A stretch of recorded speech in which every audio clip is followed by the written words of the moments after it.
I never thought moving to the suburbs would feel like stepping into a war zone. But that's exactly what happened the morning the HOA president called the cops on my pregnant wife, claiming her loud footsteps were disturbing the peace. That was her excuse, at least. In reality, it was just another power trip. Funny thing is, the only thing that got stomped out that morning was Karen's pride when the police sided with us. But that wasn't where this story began.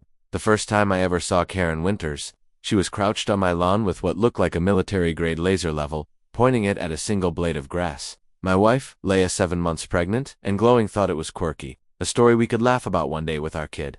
But I'd seen this type before. People like her don't use laser tools because they're quirky. They use them because they want control. Absolute, microscopic control. I wiped the grease off my hand's ID bin in the garage, tuning up my old motorcycle, and asked, "Can I help you?" My tone wasn't polite. She didn't even blink. Lowering the device, she looked me over like a stain she couldn't scrub out. She was maybe 50, pressed white linen pants, pastel polo with the neighborhood crest stitched over the heart, Eagle's Landing, a stupid eagle logo that looked more like a startled pigeon. "You must be the new owner of 112 Willow Lane," she said flatly, not a question, an accusation. "I am," I replied. "And you're on my lawn." Her lips pulled tight into a bloodless line. "Your lawn is in violation of Bylaw 17C, subsection B. Grass height is not to exceed 3 inches. This blade," she pointed with a manicured nail, "is 3 1/4. You have 24 hours to fix it, or you'll be fined." I almost laughed, but then I caught the glint in her eye, the kind of cold enjoyment that comes from bullying people and calling it rules. Across the street, her husband Richard leaned against a spotless white Mercedes, arms crossed, smirking like he was watching dinner theater. That's when Leah came outside with her lemonade, smiling like only she could. "Hi, I'm Leah," she said warmly. Karen didn't even acknowledge her. Instead, she glanced at my wife's swollen belly and said, "You'll want to be careful. Stress isn't good for the baby." It wasn't advice, it was a threat. I stepped forward, fists curling, voice low and steady. "You're going to get back across the street, and you're never going to speak to my wife again. Understood?" Her eyes flickered with shock, then pure fury. No one spoke to Karen Winters like that. Richard straightened up, ready to jump in, but Karen snapped first. "You just made the biggest mistake of your life." And with that, she stormed back to her perfect little castle. That was the day I realized, this wasn't about grass.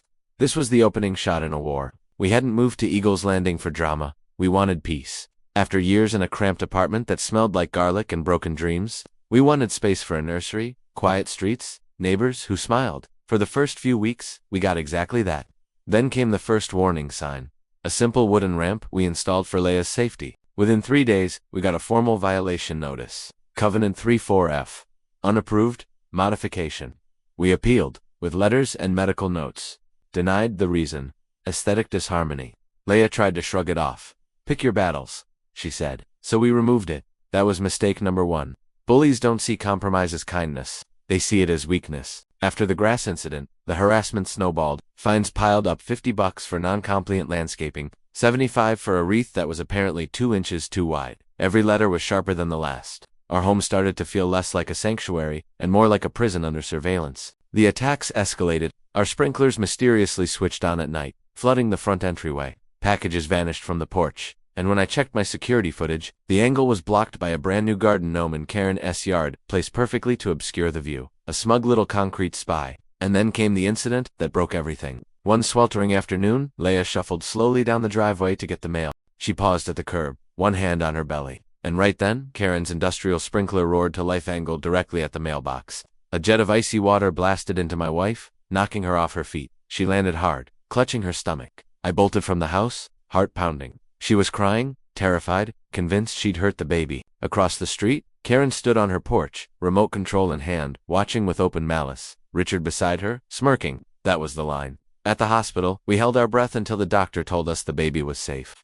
Relief washed over us, but it turned into something colder, sharper. Rage hardened into strategy. Back home, I pulled the camera footage. Grainy, but clear enough. Karen, remote in hand, sprinklers drenching my wife. This wasn't paranoia, it was evidence.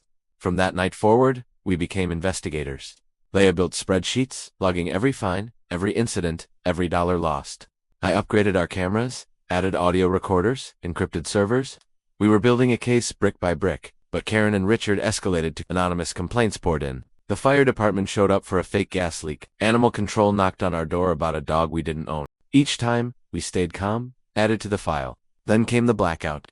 I caught Richard on camera tampering with the utility panel on the side of our house. Moments later, the power cut not just ours, the whole block.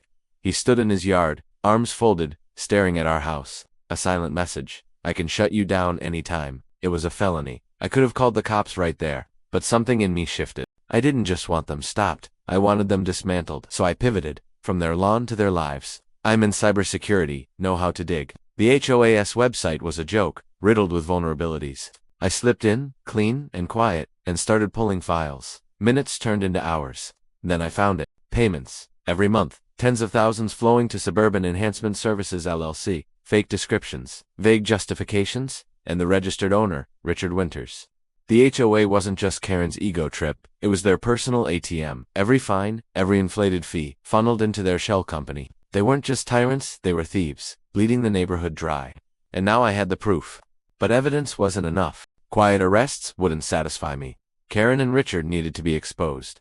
Publicly, thoroughly. I wanted to tear their empire down, piece by piece, until nothing remained. The war for Willow Lane wasn't over. It was only just beginning. My first instinct, the one society programs into you, was simple. Call the cops. Package up the evidence. Hand it over. Let the legal machine grind its gears. But I hesitated. I've lived long enough to know the system isn't built for speed or certainty. It limps, it stumbles, and people with the right money and lawyers slip through its cracks like smoke. Karen and Richard had the money, and they'd use it. A slick attorney could argue the evidence was inadmissible, frame me as some obsessive neighbor with a grudge, and keep them free on bail. Free, and still right across the street from my pregnant wife. That was the nightmare I couldn't stomach. I paced my office in the dark, the old wood floor creaking with each step. On the baby monitor, I watched Leia sleep, her breath rising and falling, the quiet rhythm of someone carrying new life. Protecting her was my oath. Protecting the child we hadn't yet met was my mission. But how? By obeying the rules of a system built to fail. Or by stepping fully into the shadows, where the lines blurred. I'd already crossed one. I'd hacked their files. The real question was, how much further was I willing to go? I grabbed a marker and scrawled my choices on a whiteboard. Option A. The police. Pros. Legal. Moral. Official. Cons. Slow. Messy. And dangerous. Option B. Leak everything. Blast the proof across the neighborhood. Pros. Instant chaos. Neighbors would turn on them overnight. Cons. Chaos can't be controlled, and Karen would scream fake until her last breath. Option C. My option, the one taking shape in the darker corners of my mind. Don't just expose them. Trap them. Make them speak their own guilt into the camera, in a way no lawyer could spin away. The next day, I found Stan in his yard, arranging his plastic flamingos into what looked suspiciously like the Battle of Waterloo. I handed him a beer, laid out the harassment, left out the hacking. He listened, silent, then chuckled through his mustache foam. Back in the 70s, we had a department head like that. Tyrant, bully, thought he was untouchable. Folks tried going through channels, dean, provost, appeals, nothing stuck. Then one day, his prized medieval manuscript collection vanished. A week later, a page showed up in his mailbox with a note. Retire, or the rest burn. Guess what he did? Stan winked. It probably wasn't true, but it was exactly what I needed. He wasn't telling me to break the law. He was telling me to think like my enemy, to bait them with something so tempting they'd trap themselves. The crossroads was behind me. My choice was made. They were greedy. They were arrogant. Those would be the jaws of my trap. I drafted a fake request for proposal, a multi-million-dollar contract for security upgrades, cameras, sensors, a 24/7 monitoring hub. I dressed it up in HOA letterhead, inflated the budget until it practically screamed kickback. Then I created a fake mogul, a new tech millionaire moving into the neighborhood, concerned about safety, eager to support local businesses. I knew exactly which business Karen would champion, her husband's shell company. I mailed the bait. And the next morning, I saw Karen grin like a predator, sprinting back to her house, waving the paper. Hook, line, sinker. 2 days later, I got the call. Her voice was honeyed venom. Mr. Thompson, she said, using my alias. We loved your proposal. Security is very dear to us here. I lowered my voice, smooth and rich with false boredom. Of course. I don't live where safety isn't guaranteed, she purred. Why don't we meet? I have the perfect vendor in mind. The hook was set. She wanted to meet at my new house. She thought she was about to swindle a millionaire. She had no idea she was walking into my kill zone. The next night, 7 sharp, the doorbell rang. I opened it to find them dressed for conquest. Karen, in a razor-cut business suit, Richard with his briefcase, both radiating smug hunger.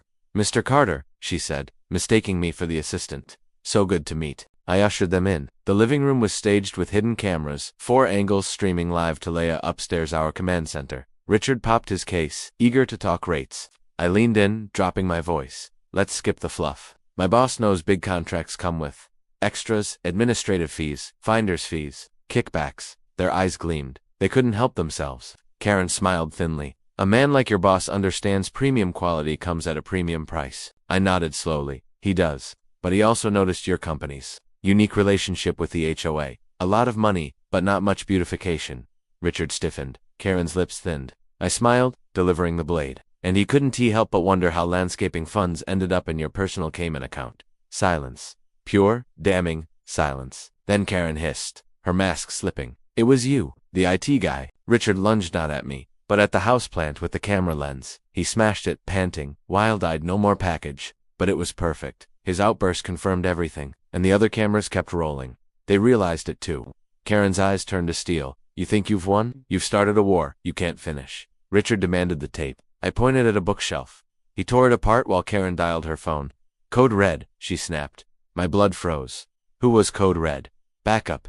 Enforcers. Before I could act, Leia's voice thundered through the house, patched through the speakers. Get out of my home. The police are on their way. It rattled them. I tossed a decoy VHS tape onto the table. Here, take it. Go. Desperation beat logic. Richard snatched it. They fled with threats dripping from their teeth. But 2 days later, their retaliation hit. A city condemnation notice.